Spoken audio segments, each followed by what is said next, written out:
Well, holy crap. Welcome back to another episode of First and 56. Rondo Group and Marcus Martin. Anthony Gulick could not be here, but you know he wanted to for this one. Of Marcus, I guess we all woke up to some crazy news. I mean, kind of like how you said back in before the season started of, can we just have one regular week? I think it was a practice. Is we can't relax on the bye week anymore. So it's the blockbuster news. It's all over that former All Pro, Pro Bowl, All World linebacker Shaquille Darius Leonard officially, as of about an hour ago, waived. He's sitting on waivers, but more importantly, he is no longer in Indianapolis Colts. Marcus, where do you take from that? Oh my God, man, that was an absolute shocker. Absolute shocker. I did not see that coming at all. I know that he hasn't been the same player as he was 3-4 years ago, before the back surgeries. I mean, he had me scratching my head, yelling at the TV quite a few times, like, Darius, what are you doing? Type of things. But man, I didn't really see that coming, Rondo. I absolutely didn't see that coming. I don't think any of us did.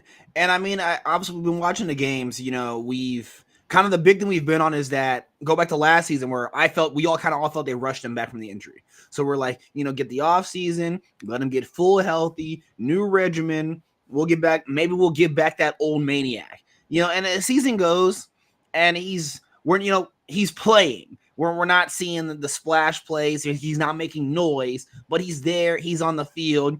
And I think a lot of us were just we just gotta be patient. He's getting the kinks back out, coming back from an injury. You kind of have that cautiousness. You don't want to get hurt again before you kind of fully unleash. And we're sitting, we're at week 10 now, week 11.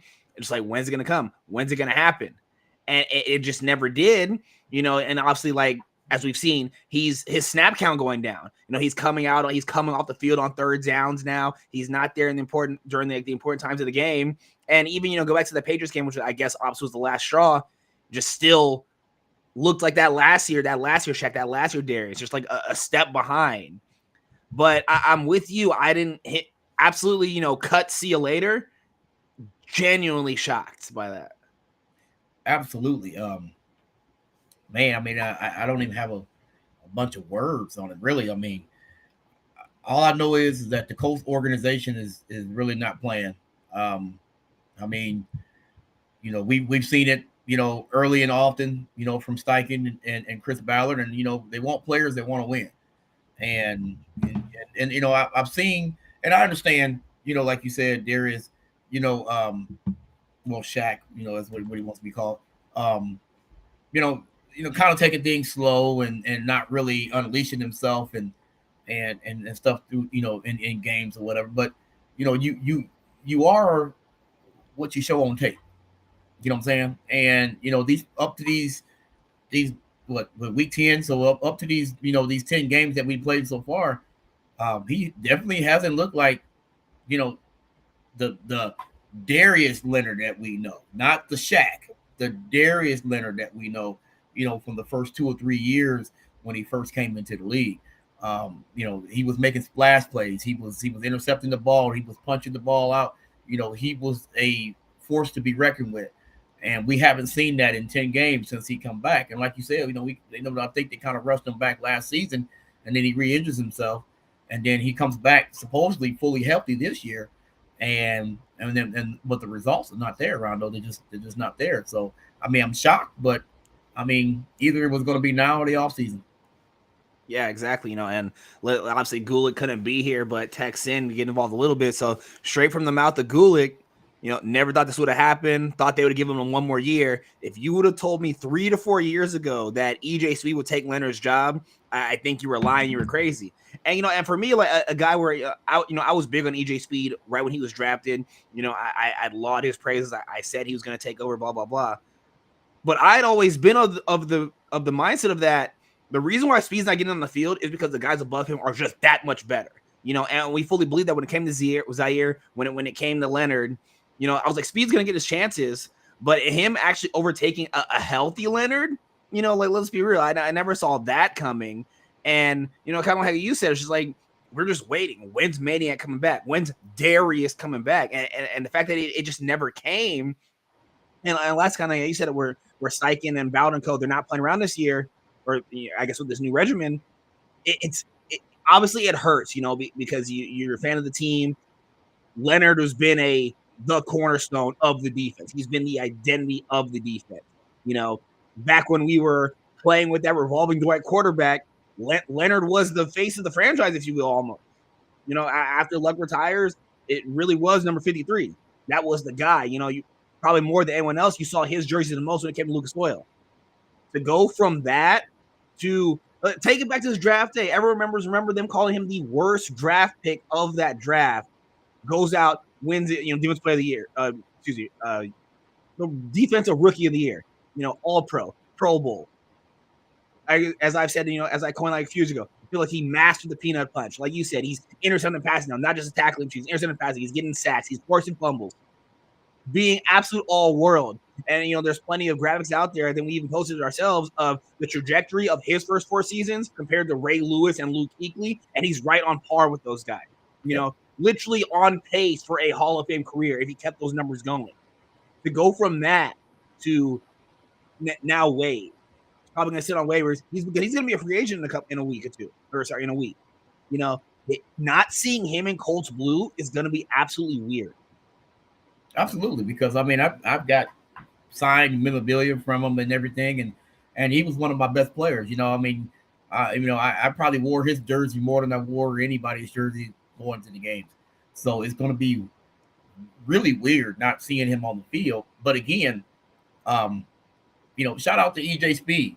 Coming in this year, he was what a 6th or 7th, 4th round pick or something like that.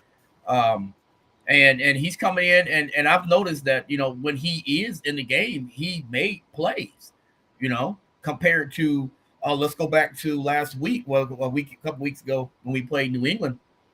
And right when New England was getting ready to score, when the game was really close and they was getting ready to score before Rodney got that interception, Ezekiel Elliott had ran the ball, and Shaq Leonard was just kind of like he just ran the ball right by him, like he didn't even try to make the tackle. And I'm like, what are you doing? It's just those kind of things that was showing up on tape that he wasn't doing. Shout out to Shaq Leonard. Love him as a player. He was real big in the community in Indianapolis. One of the nicest guys that you can ever meet. Love to sign whatever you wanted.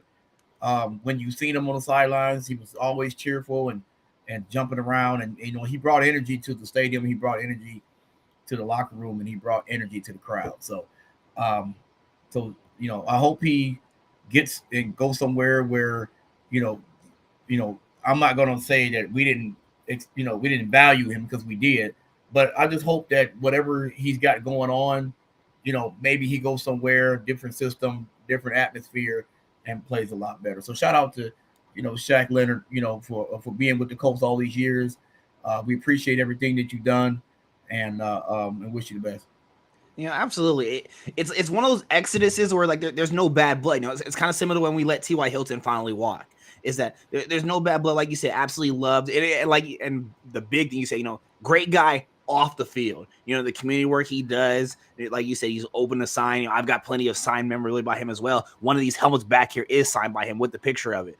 So absolutely great guy. Not a douchebag. And you see that a lot when it comes to these pro athletes, larger than life guys. So it's you hate to see it, but on the flip side, you understand it. Because speaking of the argument of the argument of the entire season up until you got paid was JT and the contract negotiations, him getting paid, whatnot.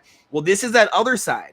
Jonathan Taylor's point was, hey, I've done this. You got to pay me for that. But the flip side of that is, hey, once I pay you, you've got to perform for this as well. Let's go back to the couple off seasons ago. They make Leonard the highest paid off ball linebacker, in the league.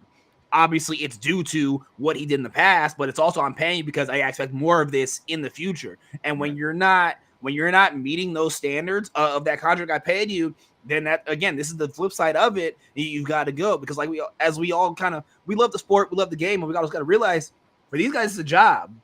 And just like you and I in our jobs, if we're not performing, our employment has the absolute ability to let us go as well. I'll bring someone in. I'll bring someone else in who's going to do the job at the level that I want it done.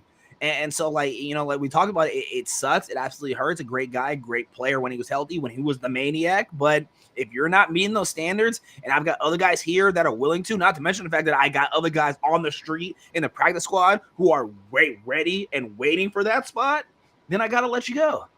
Absolutely. And Shane Steichen, that's what I like him as a coach because, he wants players and he wants to bring the best out of his players.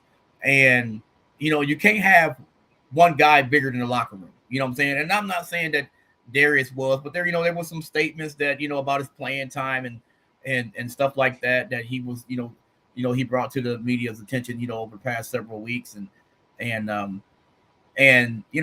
like I said, you are who you are, you are what you put on tape. You know what I'm saying? And it shows, and I'm pretty sure that they probably tried to shop him, during the trade deadline. But, when you're not performing on tape, nobody's going to want to trade and take on a big contract, so they probably under cover or whatever couldn't trade him at the deadline because nobody wanted to take on, that contract that he has. So, I mean, once again, the regime is changing in Indianapolis, and I like it. You know what I'm saying? Because you're holding players accountable for their actions. You know what I'm saying? Just because you're the highest paid linebacker on the team doesn't mean that you can't go out there and perform like the highest paid person on the team. You know what I'm saying? So I'm all for the regime doing what they're doing. It's heartbreaking knowing that, when I go to games, I'm not going to see number 53 on the sidelines or any game, getting the crowd hype and stuff like that.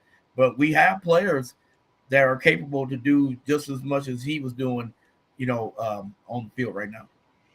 Yeah, exactly. And like I kind of want to talk about that hunger and guys underneath you waiting. Shaquille Leonard, second round pick, Zaire Franklin, who's been a battery man of the defense now, 7th round pick. And like he said on his podcast, he feels no reason of remorse for top draft picks because him as a 7th round. He's like, I don't get the amount of chances and opportunities that you do as a first round pick. You get the excuses, I don't. And it comes with that. So in Shaq Leonard's case, 2nd round pick, more highly vaulted, you're going to get more opportunities, more chances. And then on top of that, you get paid. Now it's okay, you've got to put up. Otherwise, again, Zaire Franklin, 7th round pick, I'm coming up for that spot. EJ Speed, 5th round pick, I'm coming for that spot.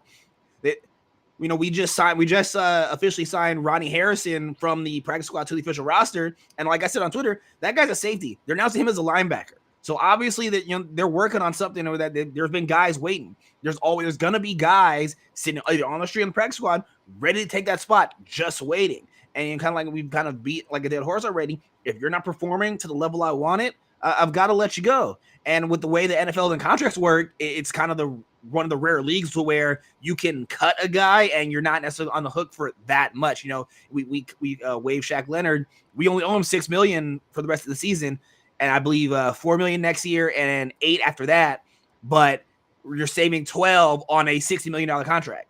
Mm-hmm. And coming this offseason, Grove's due up again for another contract. Pittman still needs to get his money. Now we've got $90 million going into this offseason. We know Ballard has been kind of the cutting corners guy, doesn't really open the checkbook too much, but there's other guys on this roster who have been performing, who have been showing up, who it's time for them to get their money. And kind of how we talked on this show of that early in the season, we got the franchise quarterback.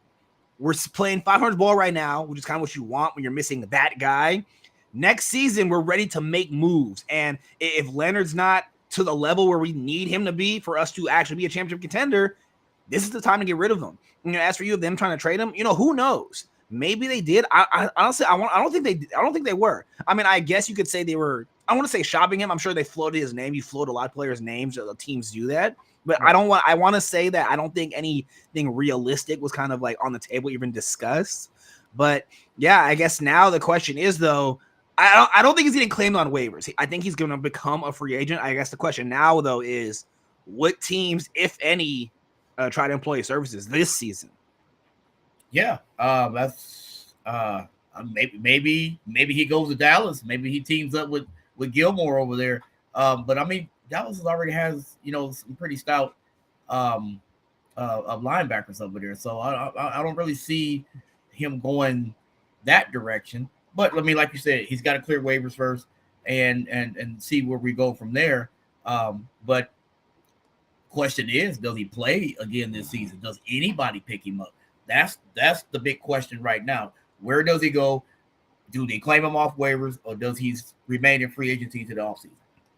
Yeah, well, like I said, I think I can firmly say I think he's going to clear waivers just because I don't think anyone wants to pick up his full contract.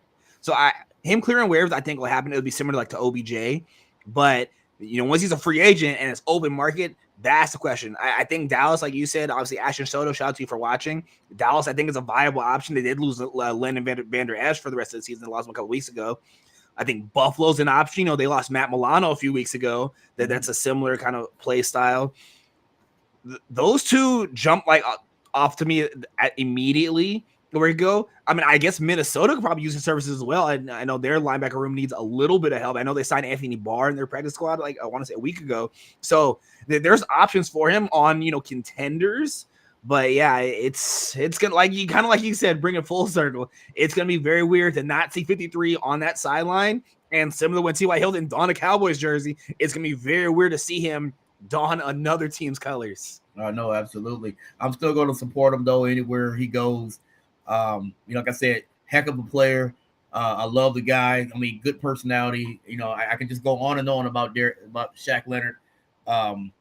As a Colts fan, and just a very humble guy. And like I said, anything you have signed, shoestring, whatever, the guy is, he's willing to do that. So I hate to see him go, but like I said. The way the Colts are doing business now, they're holding guys accountable, and I love that. Yeah, definitely. And close the full circle. At the end of the day, it is a business. It's a business decision. Like you said, there's no hard feelings. Great guy, absolute great guy. Again, we can probably talk about that for eons and eons of just how much of a true human he is off the field. But like I said, unfortunately, his time as Indianapolis Colt has ended. And all we can do now is kind of celebrate some moments that he's given us in the past. But that's going to do it for this one. If you're not already, make sure you give us a follow on Twitter, X, @First&56. Give myself, Gulick, and Marcus a follow on our personal accounts. Sideline Sports, if you're watching us on YouTube, watch us on Twitter, go subscribe to Sideline Sports on YouTube. Give them a follow on Twitter, X as well. A lot of big things coming with that network. Obviously, like you're watching this live stream, you can catch all of our other live streams, other shows, live streams on the YouTube channel, not just football, all sports. That's why it's Sideline Sports. Great content by great creators from all over the world, all we're doing. But one more time, as for myself, Marcus, Gulick could not be here. This is 156 on behalf of Sideline Sports, and we're signing out. We will catch you guys on the next one.